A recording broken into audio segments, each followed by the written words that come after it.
भूटान में विकसित हो रही है, उसका उद्घाटन भी हो चुका है ना। उद्घाटन किसने किया? वो है भूटान का, कौन है? भूटान का राजा है ना, नामग्याल वांगचुक है ना, उसने उसका क्या करा? उद्घाटन किया ना। कैसा है? प्रदूषण मुक्त शहर होगा ना, अंतरराष्ट्रीय स्तर का ना। वहां पर भी क्यों किया गया? क्योंकि वहां पर शून्य कार्बन, अभी कार्बन नेगेटिव की स्थिति है, मान लो है ना, कार्बन उत्सर्जन होता ही नहीं है ना, बिल्कुल शून्य चल रहा है वहां पर है ना। पर्यावरण भी है वहां पर है ना, स्वच्छ वातावरण भी है, क्योंकि वहां पर पेड़ पौधों की संख्या बहुत ज्यादा है ना, 87-88% तक उसकी अपन कहें भूमि का प्रतिशत है ना, वन है, ठीक है। तो इसके बारे में हमने पढ़ लिया ना। इसके अलावा 3 सिटी और थी, कौन कौन सी थी? पनामा और सूरीनाम है ना, ये 3 विश्व की 3 सिटी है, सॉरी 3 देश हैं, सिटी नहीं है ना, 3 देश हैं जो क्या कर रहे हैं? जीरो कार्बन उत्सर्जन कर रहे हैं ना, ठीक है। हाँ, तो भारत में अपने देखा, मध्य प्रदेश में ना, मध्य प्रदेश में देखा बोले ना, क्या है? एक चीता सफारी है ना का, मध्य प्रदेश में देश का पहला, नहीं चल रहा, देश का पहला चीता सफारी है ना, मध्य प्रदेश में मनाया जाएगा ना। चीता सफारी मतलब चीता से संबंधित है ना। देश का पहला चीता सफारी, ठीक है। कहां बनाया जाएगा? मध्य प्रदेश में बनाया जाएगा ना, ठीक है, मध्य प्रदेश में बनाया जाएगा ना। जैसे अपन ने देखा जाएगा, ठीक है। जैसे मध्य प्रदेश में अगर बात करें तो पहले बाघ सफारी क्या बन चुकी है? मुकुंदपुर में है ना। बाघ सफारी का क्वेश्चन आता है कि मध्य प्रदेश में बाघ सफारी कहां पर है, तो कौन बता देते हैं कहां पर है? मुकुंदपुर है ना, सतना रीवा के पास में मुकुंदपुर में बनाया गया ना। उसी की तर्ज पे है ना, उसी की तर्ज पे क्या है? चीता सफारी का उद्घाटन मध्य प्रदेश में हो गया है। और ये अनुमति किसने दी है? सेंट्रल जू अथॉरिटी ने ना। किसने दी है? सेंट्रल जू अथॉरिटी, ठीक है। अथॉरिटी ने क्या कर दी है? अनुमति दी है ना, अनुमति दी है ना। तो भारत का मध्य प्रदेश में, या फिर अपन कहें देश का पहला चीता सफारी है ना, कहां पर स्थापित किया जा रहा है, ठीक है। अब हाँ, अब बात आती है कि बन कहां रहा है?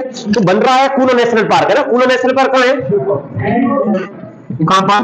कूनो नेशनल पार्क कहां गया था भाई? ठीक है, कूनो नेशनल पार्क कहां पर है? श्योपुर में है ना, श्योपुर है ना, एमपी, ठीक है। देश का पहला चीता सफारी है ना, ठीक है। तो ये क्या करेगा? पर्यटक आएंगे, पर्यटक इसको करके क्या करेंगे? इसको घूम करके क्या आनंद लेंगे ना, ठीक है। और अपने ये कहें कि वहां पर मतलब चीता से संबंधित जानकारियां क्या करेंगे? ले सकते हो वहां से ना, चीता से संबंधित जानकारियां भी ले सकते हो। तो मध्य प्रदेश में कितने हैं भाई? मध्य प्रदेश की अगर बात होती है, कूनो नेशनल पार्क है, टाइगर रिजर्व है, और टाइगर पार्क, नेशनल पार्क है, राष्ट्रीय पार्क है ना। तो मध्य प्रदेश में कितने नेशनल पार्क है? 8 कितने हो गए? कितना आते हैं? 12 है ना, 12 नेशनल पार्क है ना, 10 है, ठीक है। तो 12 नेशनल पार्क है मध्य प्रदेश में ना, ठीक है। अरे 10 ही है, लेकिन वो फांसिल वाला आ जाता है, डायनासोर वाला आ जाता है ना, इस प्रकार से मिलाकर के 12 है ना। काम कहां पर है और बात करते हैं तो एक तो कान्हा नेशनल पार्क हो गया, ठीक है, रीवा में थोड़ी है। कान्हा कहां पर है? कान्हा नेशनल पार्क, देखो एक श्योपुर बता रहा है, एक रीवा बता रहा है, कहां? वैसे मंडला वाला घाट है ना, मंडला वाला घाट है ना, ठीक है। कान्हा नेशनल पार्क है ना। पेट कहां पर है? सिवनी। सतपुड़ा कहां पर है? सतपुड़ा में, ये होशंगाबाद में है ना, होशंगाबाद है ना, ठीक है, नर्मदापुरम है ना। इसी प्रकार अपन देखें तो संजय, इसे धुरी बोलते हैं ना, धुरी नेशनल पार्क, ठीक है। नेशनल पार्क कहां पर है? ये सीरी में, हाँ ये सीरी में, ठीक है। याद करने में आते रहते हैं। और कौन सा है? डायनासोर नेशनल पार्क कहां है? धार में, ठीक है, हाँ धार में। डायनासोर के अवशेष है, ये फासिल है ना, फासिल है ना, फासिल नेशनल पार्क, फासिल जिसे बोलेंगे जीवाश्म है ना, जीवाश्म नेशनल पार्क कहां पर है? ये फासिल डिंडोरी है ना। ये क्वेश्चन आते हैं, कितने हो गए? 2 ये जोड़ दिए, बाकी तो है ही 10 है ना, ठीक है। ये माधव राष्ट्रीय उद्यान है ना, माधव कहां पर है? माधव नेशनल पार्क है ना, जहां पर क्या करते थे महात्मा सिंधिया जी, वहां पर शिकार खेलते थे ना, सिपुरी, वहां सिपुरी, ठीक है, सिपुरी में ना। और बांधवगढ़ है ना,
साहित्य अकादमी पुरस्कार है ना, साहित्य अकादमी पुरस्कार है, ये हर साल दिए जाते हैं। और भारत के संविधान में जो अधिकृत भाषाएं कितनी है, अनुसूची 8 में 22 भाषाओं का उल्लेख किया गया है। 22 भाषा जोड़ के 24 भाषाओं से संबंधित क्या दिए जाते हैं, साहित्य अकादमी पुरस्कार दिए जाते हैं ना, कितने 24 भाषाओं में दिए जाते हैं, हर साल दिए जाते हैं। तो इस बार क्या हो गई है, घोषणा हो गई है, 20 दिसंबर को घोषणा हो गई है। 12 जनवरी 2024 को उनका क्या वितरण होगा ना, दिल्ली में वितरण होगा, कमांड ऑडिटोरियम में ना, तो बन जाता है, डीएसपी बन जाता है। तो मूड में आ रहा हूँ अभी, मुझे इस बार बहुत नहीं अपने मेरे बात करिए बहुत। हाँ तो 2-3 लोग बोले लेना चाहिए, तो इसलिए बोला भाई मेरा चैन हो रहा है, सीधा सीधा पढ़ने का जा रहा है।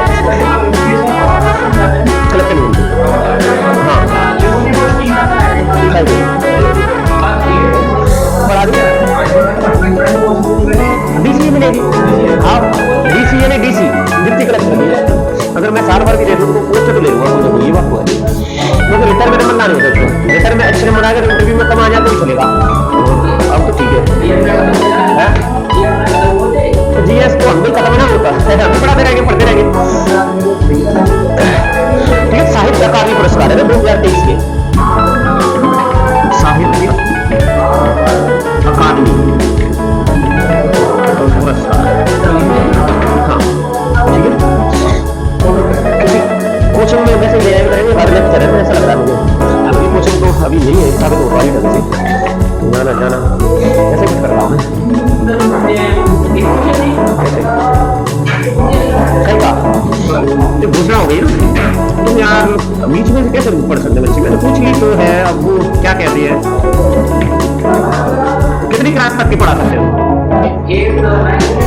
हिंदी मीडियम बोलो, मैथ का भी पढ़ा देगा, वगैरह आती है, मैथ में टाइमिंग वगैरह आते हैं, सही वही पढ़ेगा मतलब।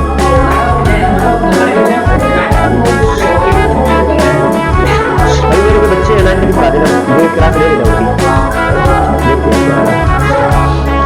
कब आएगा, 6 बजे आएगा, 5 बजे आ जाना आज शाम को, क्लास ले लेना उनकी ना, 5 बजे आना है, आधे घंटे के लिए जाना, कम से कम पता तो चल जाएगा कि पढ़ा लिखा नहीं पढ़ाएगा ना, वो पढ़ लेंगे कि नहीं पढ़ लेंगे ना। मैथ ही पढ़ाना पड़ेगा, और मैथ ही कह रहे हो तो मैथ ही पढ़ाना पड़ेगा ना, क्योंकि वो रिवीजन चल रहा है उनका, तो बता देना उनको। हाँ तो वो 6 साल बच्चे हैं तो उनको पढ़ाना, दिखाना ना, बताना, वो 9th का कह रहे थे, हाई इंग्लिश मीडियम में।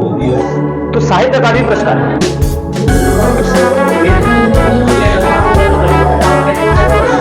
साहित्य कलिए पूरा गद्य का साहित्य अकादमी पुरस्कार की घोषणा हो चुकी है 20 दिसंबर 2023 में ना। ये हर साल दिए जाते हैं ना, कैसे है वार्षिक पुरस्कार है, वार्षिक पुरस्कार है ना, ठीक है, इसकी घोषणा हो गई है।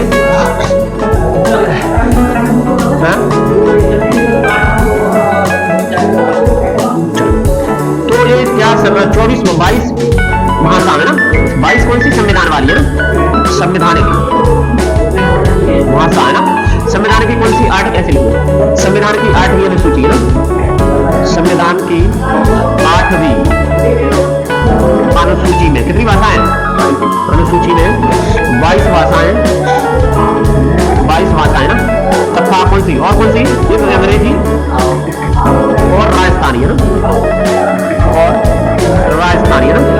हाँ, इस प्रकार से कितनी होगी, 24 भाषा में ना, कितनी 24 भाषा में, 24 भाषाओं में साहित्य पुरस्कार दिए जाते हैं ना, साहित्य पुरस्कार दिए जाते हैं।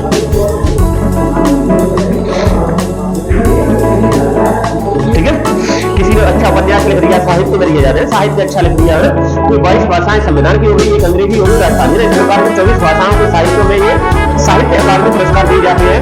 और ये साहित्य के क्षेत्र में कितना है, दूसरा सबसे सर्वोत्तम पुरस्कार होता है ना। तो पहला कौन सा हो गया, ज्ञानपीठ पुरस्कार है ना, पहला कौन सा हुआ, ज्ञानपीठ पुरस्कार है ना, ज्ञानपीठ पुरस्कार है ना, ठीक है, प्रथम है ना, दूसरा सेकंड नंबर पे आता है ना, ठीक है, दूसरा इसको है ना, दूसरा ऐसे लिख सकते हैं ना, साहित्य के क्षेत्र में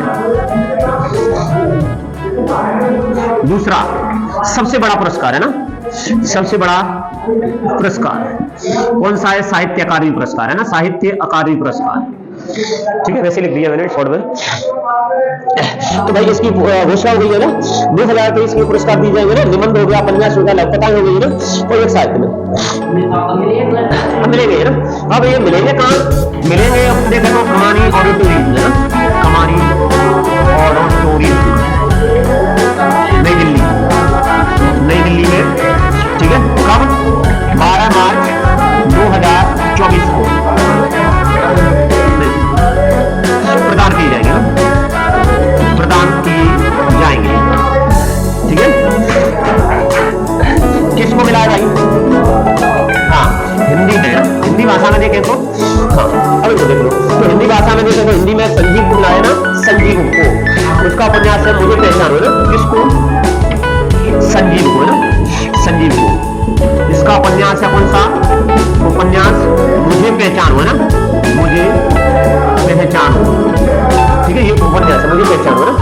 ठीक है, अंग्रेजी में देखें तो अंग्रेजी में नील शरण गौरखो, जिनका उपन्यास है रेक्विएम इन रागा जानकी है ना, रेक्विएम इन रागा जानकी है ना।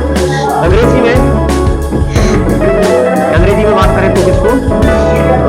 नीलम शरण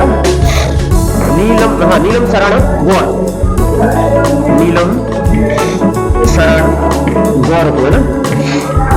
इनका उपन्यास है रेक्विएम रागा है ना, रेक्विएम इन रागा जानकी है ना।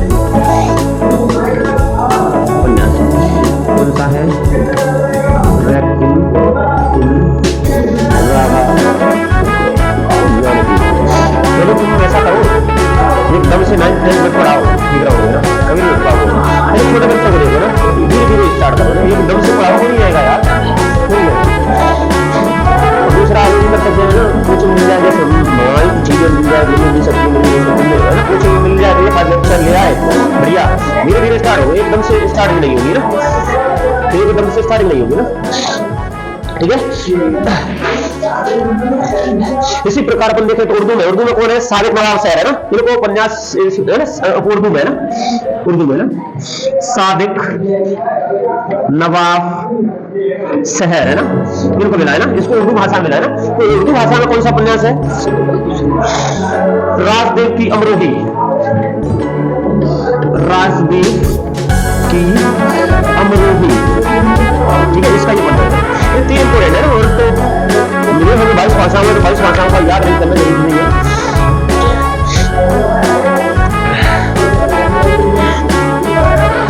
ठीक है, हाँ। अब बात आती है कि भाई इनको इनकी शुरुआत कब से हुई? 12 मार्च 1954 से, 54 से स्टार्ट हुई है। अगर तुम बात करें तो इनकी शुरुआत कब से हुई? शुरुआत है ना, कभी कभी शुरुआत वाले आ जाते हैं ना, तो कुछ साथ में पढ़ते हैं तो याद करना पड़ता है। 12 मार्च 1954 से इसकी शुरुआत हुई। ठीक है, 12 मार्च 1954 से इनकी शुरुआत हुई। हाँ बिल्कुल, हाँ। अब ये तो हुआ कौन सा? ज्ञानपीठ पुरस्कार के बाद दूसरा। तो ज्ञानपीठ पुरस्कार जो साहित्य में दिया जाता है वो कैसा होता है? सर्वोच्च पुरस्कार होता है ना। कैसा वो दिया जाता है? कितने 22 भाषाओं के साहित्य में है ना। संविधान में कितनी 8वीं अनुसूची में कितनी 22 भाषाएं दी है, तो 22 भाषाओं से संबंधित किसी ने साहित्य लिखा उसको ज्ञानपीठ पुरस्कार दिया जाता है। अच्छा पुरस्कार लिखा, अच्छा साहित्य लिखा उसके ना। ठीक है, कभी कभी आ जाता है ज्ञानपीठ में जाना आता है, ये तो ठीक है, इसका तो लिखा आ जाए तो आ जाए, लेकिन ज्ञानपीठ में जाना आता है ना। देख लो ज्ञानपीठ का ज्ञानपीठ पुरस्कार है, कब स्टार्ट हुआ? 1961 में स्टार्ट हुआ। 1965 में पहला पुरस्कार मिला, 1961 में ना, जी शंकर उनको पहला पुरस्कार मिला। एक कौन सा? मलयालम भाषा मिला ना, मलयालम भी पूछना चाहते हैं ना, मलयालम में ना पहला पुरस्कार मिला। स्टार्टिंग में जब शुरुआत हुई तो कितनी राशि थी इसकी? राशि 1 लाख रुपए ना। अगर अब बात करें तो वर्तमान में इसकी राशि है ना, वर्तमान में 11 लाख रुपए है ना, 11 लाख रुपए। एक प्रशस्ति पत्र और एक मूर्ति मिलती है ना, वाग्य देवी की मूर्ति मिली है, वाग्य देवी क्या?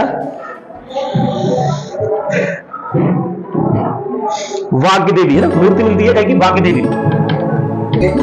वाग्य देवी, हाँ नेट है तुम्हारे पास, गूगल है ना। वाग्य देवी की मूर्ति मिलती है, प्रशस्ति पत्र मिलता है ना। ठीक है, ये इसमें भी क्वेश्चन बनते हैं ना, ज्ञानपीठ पुरस्कार की स्थापना किसने की? स्थापना की बात करें तो चौधरी शांति प्रसाद जैन ने इसकी क्या करी, स्थापना की।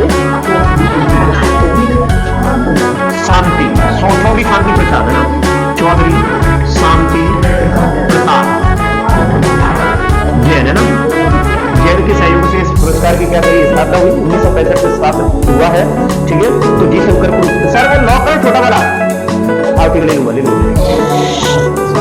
ठीक है। तो जी शंकर ये क्या है, मलयालम भाषा के हैं, कभी कभी आ जाता है पहला ज्ञानपीठ पुरस्कार किसको मिला ना, ठीक है। और अब 2022 में मिला है किसको, इंपोर्टेंट है, दामोदर मोदो को ना, किसको मिला 2022 को, 2021 और 22 का ना, ये जो पुरस्कार मिला है ना, किसको मिला है, दामोदर मोदो, ठीक है। ये कौन सी भाषा का उपन्यास से मिला, कोंकणी है ना, कोंकणी है ना, ये है ही किसके, गोवा के हैं, ये गोवा के है ना। क्वेश्चन आ जाते हैं ऐसे, कभी आ जाए तो हिंदी भाषा में पहला पुरस्कार किसको मिला, ज्ञानपीठ पुरस्कार को महादेवी वर्मा ना, नाम सुना है, महादेवी वर्मा ना, कौन है, हिंदी साहित्य लिखती है ना, महादेवी वर्मा है ना। उन्होंने किताब लिखी थी यामा, यामा को भी मिला है ना, ठीक है। कभी कभी आ जाते हैं, ठीक है। पहला हिंदी का पुरस्कार कैसे लिखेंगे, पहला हिंदी में ना, किसको मिला पहला पुरस्कार हिंदी में ना, महादेवी वर्मा, महादेवी वर्मा, किसकी, यामा, ये शायद 1982 में, 1982 में, ठीक है। और पहली महिला आ जाए तो प्रथम महिला आशापूर्णा देवी को मिला ना, कुछ ऐसे मिलते हैं ना, पहली महिला कौन सी है जिसे ज्ञानपीठ पुरस्कार मिला, तो लिख सकते हैं ना, पहली महिला ज्ञानपीठ पुरस्कार विजेता, विजेता कौन है, आशापूर्णा देवी, आशापूर्णा देवी, ठीक है। इनको मिलाता है ना, आशापूर्णा देवी है ना, क्या, हाँ साउथ की है, 1976 मिला है ना, ऐसे डेट नहीं लिखी, डेट लिखी 1976 मिला है, आशापूर्णा देवी, आशापूर्णा देवी 1976 मिला था ना। क्वेश्चन आ जाते हैं, अभी तुम याद करेंगे किताब में से इनसे लिख लेंगे तो जल्दी याद हो जाता है। CRPC भारतीय दंड संहिता, भारतीय ये सब बदल गए।